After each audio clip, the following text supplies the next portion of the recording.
ሩት ይርጋለም የድምጽ ቁጥሯ ወደ 664,000 ከፍ ብሏል። በ320 ሺህ ብር ድጋፍ የገንዘብ ድጋፍ የሩት ይርጋለምን የድምጽ ቁጥር ወደዚህ ከፍ ያደረገችው ማነች የሚለውን ትሰማላችሁ። በኢትዮጵያ የ12ኛ ክፍል ማጠናቀቂያ ፈተና ታሪክ እጅግ አነጋጋሪ የሆነ ዝቅተኛ ውጤት ተመዝግቧል። ይህ በታሪክ ዝቅተኛው ውጤት ነው ተብሏል። ትሰማላችሁ። በምክክሩ ስምምነት ላይ የተደረሰባቸው ጉዳዮች ተፈጻሚነት ችግሮችን ይፈታል ብለው እንደሚያምኑ የፖለቲካ ፓርቲዎች ገልጸዋል። ምንድነው ያሉት ሚሊዮን ዘርዘር ያለ መረጃ ይዘናል። በ12ኛ ክፍል መልቀቂያ ፈተና 583 በመምጣት ከፍተኛ ውጤት ያስመዘገበችው ከአዊ ዞን ተማሪ ህዳሴ ዘመኑ ጉዳይ ትሰማላችሁ። ቻይንኛ ቋንቋን ከመስከረም ጀምሮ በሁለተኛ ደረጃ ትምህርት ቤቶች ለመስጠት ዝግጅት እየተጠናቀቀ ነው። የምትሰሙት መረጃ ነው። የብሬክ ስሩ አሻሚው የንግድ ሞዴል ሌላው የፒራሚድ ስኪም። የኢትዮጵያ ትምህርትና ስልጠና ባለስልጣን ግን ለብሬክ ስሩ ፕሮግራሞቹ ምንም አይነት እውቅና ወይም ፈቃድ እንዳልሰጠ ተገልጿል። ሪፖርተር ጋዜጣ በእንግሊዘኛ እትሙ ይዞ የወጣውን ጉዳይ ጠቀስ እናደርገዋለን። የሙዚቃ ንግስቷ ዶሊ ፓርተን በ80 ዓመቷ አርፋለች። እንደምንውላችኋል። ይህ አሃዱ ኒውስ 24 ነው። ከዚህ ቀጥለን እናንተን ይመጥናሉ እናንተን ይሆናሉ ያልናቸው መረጃዎች አጠር አድርገን እናቀርባለን። ታማኒና ሚዛናዊ መረጃዎችን ብቻ ነው የምናደርሰው። አብራችሁን እንድትቆዩ ጋብዛችኋለሁ። ናርዶስ አለማየሁ ነኝ። በዩቲዩብ ቻናላችን አሃዱ ኒውስ 24 ብላችሁ ታገኙናላችሁ። ሰብስክራይብ ያደረጋችሁ በየቀኑ የሚወጡ መረጃዎችን ዓለም አቀፍ የአፍሪካና ኢትዮጵያን የተመለከቱ መረጃዎችን የምናደርስበት ነው። በፌስቡክ ፔጃችን በቀጥታ ስርጭት ለእናንተ ደግሞ እናደርሳለን። የቲክቶክ ፔጃችንም አለ። አሃዱ ቴሌቪዥን ላይ ታገኙናላችሁ። ስለምትከታተሉን ከልብ አድርገን እናመሰግናለን እና ከብራችኋለን። በቀጥታ ወደ መረጃዎቹ እንላፍ። ናርዶስ አለማየሁ ነኝ።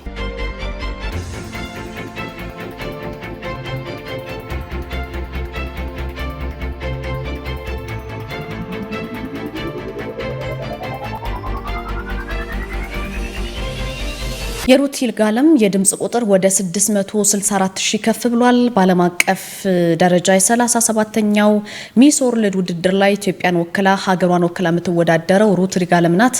በቅርቡም በወንጀል በከፍተኛ የግድያ ወንጀል እህቷ እንዳጣች ታውቃላችሁ። በቲክቶከሮች በደጋፊዎቿ የተቀናጀ ርብርብ ነው ወደዚህ ውጤት የመጣችው። በነገራችን ላይ በተለይም ሌንዚ የተባለች እህት ያደረገችው ድንቅና ለወገን ደራሽነት ያሳየ በጎ ተግባር የሁሉንም የመነጋገሪያ ጉዳይ ሆኗል። በዚሁ እንግዲህ በራሷ ስም $1,500 በአጠቃላይ $2,000 በብር ወደ 320,000 የኢትዮጵያ ብር በማውጣት ቮት አድርጋ ለዚች እህት ገዝታላታለች። ላሳየችው ከፍተኛ ሀገር ወዳድነትና የወገናዊ ድጋፍም ትልቅ ምስጋናና ክብሮት አግኝታለች። በአሁኑ ወቅታዊ መረጃችን እንግዲህ በአንደኛ ደረጃ ኤርትራ፣ በሁለተኛ ደረጃ ኢትዮጵያ፣ በሶስተኛ ደረጃ ናይጄሪያ በውድድሩ ይገኛሉ። በሁለቱ ጎረቤታማና ወንድማማች ህዝቦች መካከል በፍቅር በጨዋነትና በጤናማ መንፈስ የተሞላ ሆኖ ውድድሩ ቀጥሏል። ሩት አሁንም በሁለተኛ ደረጃ ላይ ነው ኢትዮጵያን ይዛ የምትገኘው።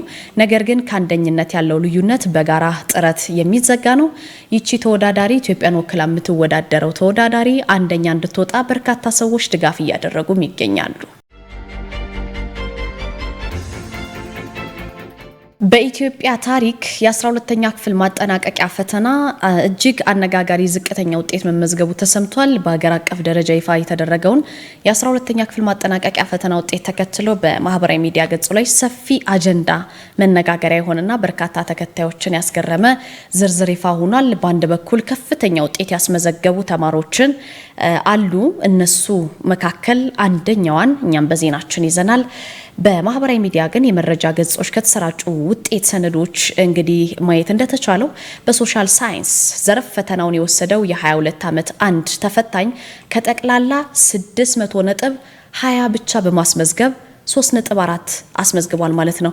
ይሄ በኢትዮጵያ የትምህርት ታሪክ ውስጥ በደረጃ ሲታይ በዝቅተኛ ውጤቶች መካከል ያልተለመደ ተብሎ ነው የተጠቀሰው። ለህዝብ ይፋ የተደረገው የተፈታኙ የትምህርት አይነቶች ውጤት ዝርዝርም እንግሊዘኛ 8፣ የተፈጥሮ ዝንባሌ ፈተና 5፣ ታሪክ ወይም ሂስትሪ 4፣ ጂኦግራፊ 2፣ ሂሳብ 1.6፣ ኢኮኖሚክስ 0 የተፈታኙ ግላዊ ውጤት ናቸው ማለት ነው። የዚሁን እንግዲህ በዚህ ያስመዘገበው እጅግ ዝቅተኛ ውጤት በማህበራዊ ሚዲያ ተጠቃሚዎችና በትምህርት ባለሙያዎች ዘንድ መነጋገሪያ ሆኖ አልፏል። ከዛ በተቃራኒ ግን በያዝነው ዓመት በጣም ከፍተኛ ውጤት ያስመዘገቡ ከፍተኛ ነጥብ የሰሩና ብዙ መነጋገሪያ የሆኑ ወጣቶች ይገኙበታል። በሀገራዊ ምክክር ስምምነት ላይ የተደረሰባቸው ጉዳዮች ተፈጻሚነት ችግሮችን ይፈታል ብለው እንደሚያምኑ ፖለቲካ ፓርቲዎች ገልጸዋል። በሀገራዊ ምክክር ሂደቱ እንግዲህ ስምምነት ላይ የተደረሰባቸው ጉዳዮች ተፈጻሚነታቸው እንዲረጋገጥ የትንሣኤ ስርዓተ ቃንጪ ሀቂ ፓርቲና የቁጫ ህዝብ ዲሞክራሲያዊ ፓርቲ ጠይቀዋል። የቁጫ ህዝብ ዲሞክራሲያዊ ፓርቲ የጽህፈት ቤት ኃላፊ አቶ ባንዲራ በላቸው ናቸው። ምክክሩ ላይ የተነሱት ጉዳዮች ተግባራዊ ከተደረጉ ሀገራዊ ችግሮች በከፊል ይፈታሉ ነው ያሉት። በሂደቱ የተሳተፉ የህዝብ ተወካዮች ዋና ዋና ችግሮችን አንስተው በአብዛኞቹ ላይ ግን መግባባት ላይ ስለተደረሰ መንግስት በገባው ቃል መሰረት ተፈጻሚ ያደርጋቸዋል ብለው እንደሚጠብቁም እሳቸው ገልጸዋል ማለት ነው። የትኛውም ችግር መፈታት ያለበት ሰላማዊ መንገድና በድርድር ነው ያለው ደግሞ የትንሣኤ ስርዓተ ቃንጪ ሀቂ ፓርቲ ተቀዳሚ ሊቀመንበር አቶ ደጋፌ ጎደፌ ናቸው ማለት ነው። ሊቀመንበሩ ሲያብራሩ ፓርቲያቸው በሰላማዊ ምክክር እንደሚያምን ይጠቅሳሉ። ፓርቲያቸውም ደግሞ በሂደቱ እንደተሳተፈ ተናግረዋል። ዘላቂ መፍትሄ የሚመጣው በመነጋገር በመመካከር የተደረሱ ስምምነቶች ተፈጻሚ ሚነታቸው ሲረጋገጥ እንደሆነ ግን አጽንኦት ሰጥተውበታል። ጠንካራ ሀገር ለመገንባት ታዲያ በቀጣይ በሁሉም ጉዳዮች ላይ አብሮ የመስራት የዲሞክራሲ ባህልን ማዳበር ያስፈልጋል ሲሉ ተናግረዋል።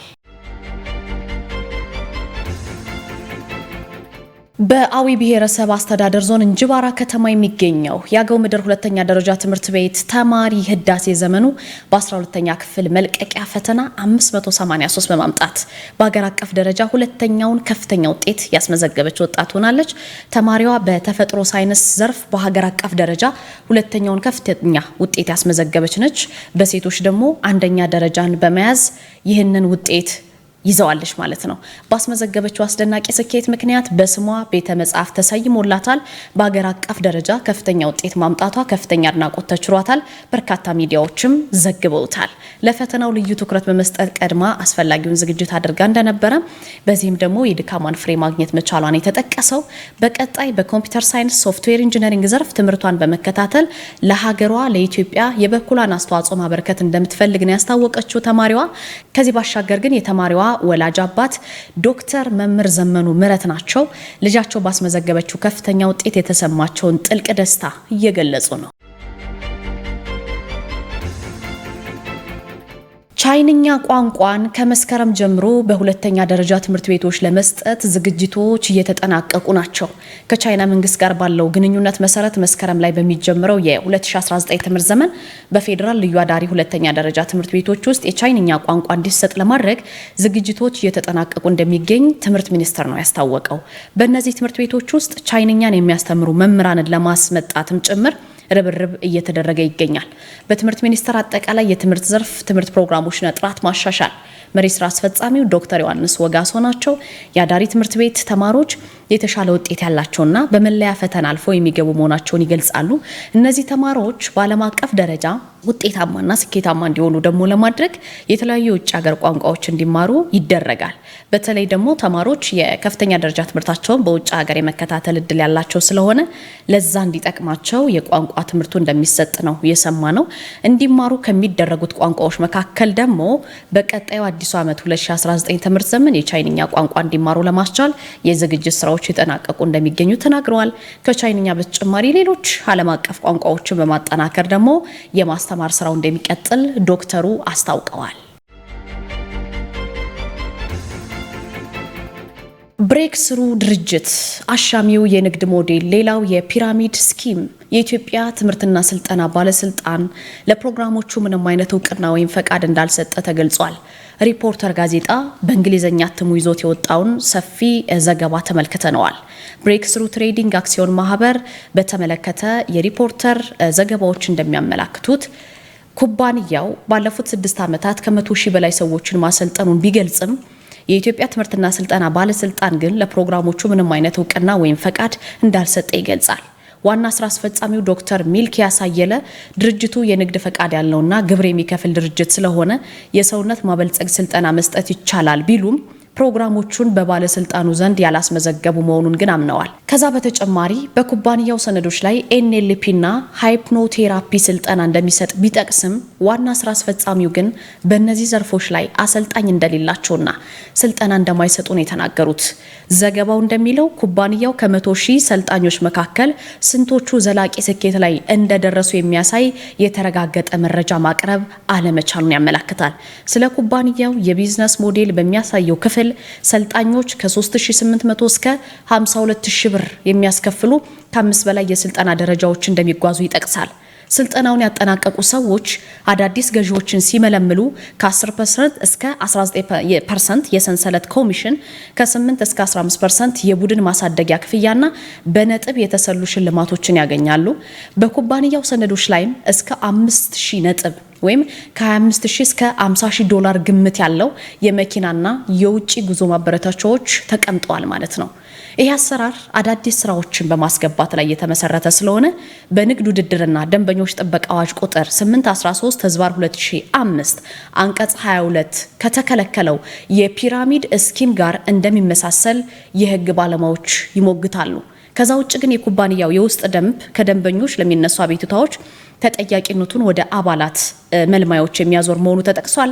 በመጨረሻም የንግድና ቀጠናዊ ትስስር ሚኒስቴር ለስልጠና አገልግሎት የብቃት ማረጋገጫ እንደማይጠይቅ ቢገልጽም የትምህርትና ስልጠና ባለስልጣን ክትትል አድርጎ ጥሰት ካገኘበት የንግድ ፈቃዱ ሊታገድ እንደሚችል መገለጹ በዘገባው ተካቷል ማለት ነው።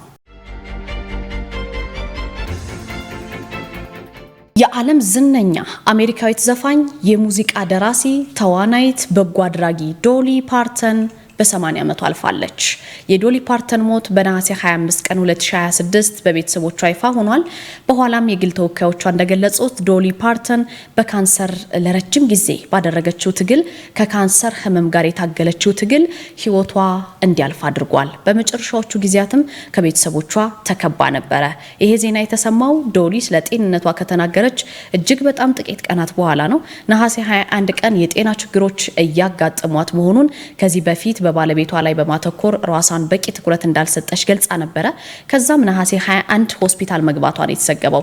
የሙዚቃ ታሪክ የቀየረች አርቲስት ነች። ከ6 10 ዓመታት በላይ በቆየ የሙዚቃ ስራዋ በዓለም ዙሪያ ትልቅ ተወዳጅነትን አትርፋለች። በጣም በርካታ አድናቂዎች አሏት። በተለይ ዘፈኖቿ እስከዛሬ በዓለም ዙሪያ የሚደመጡ የሙዚቃ ታሪክ አካል ናቸው።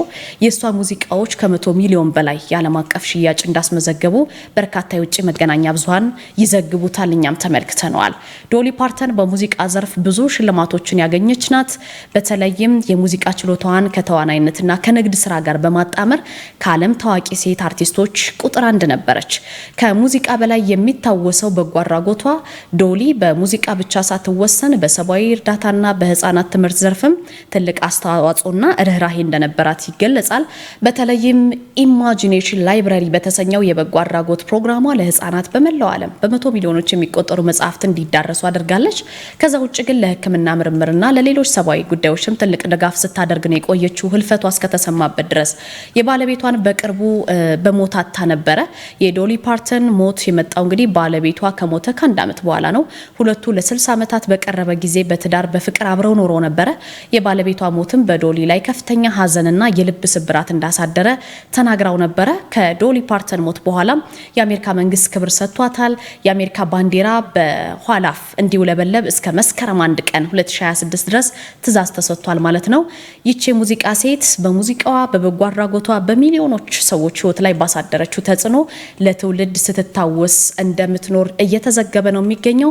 በዚህ መሰረት ከካንሰር ህመም ጋር ከታገለች በኋላ በ80 ዓመቷ ህልፈተ ህይወቷ ተሰምቷል።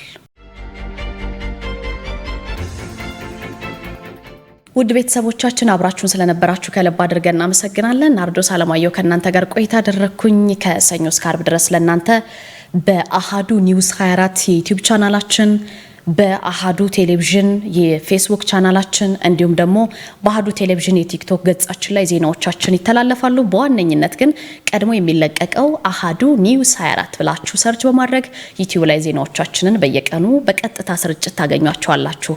ለነበረን ጊዜ ከልብ አድርጌ አመሰግናለሁ። ናርዶስ አለማየሁ ነበርኩኝ። በያላችሁበት ጥሩ ምሽት እመኛለሁ።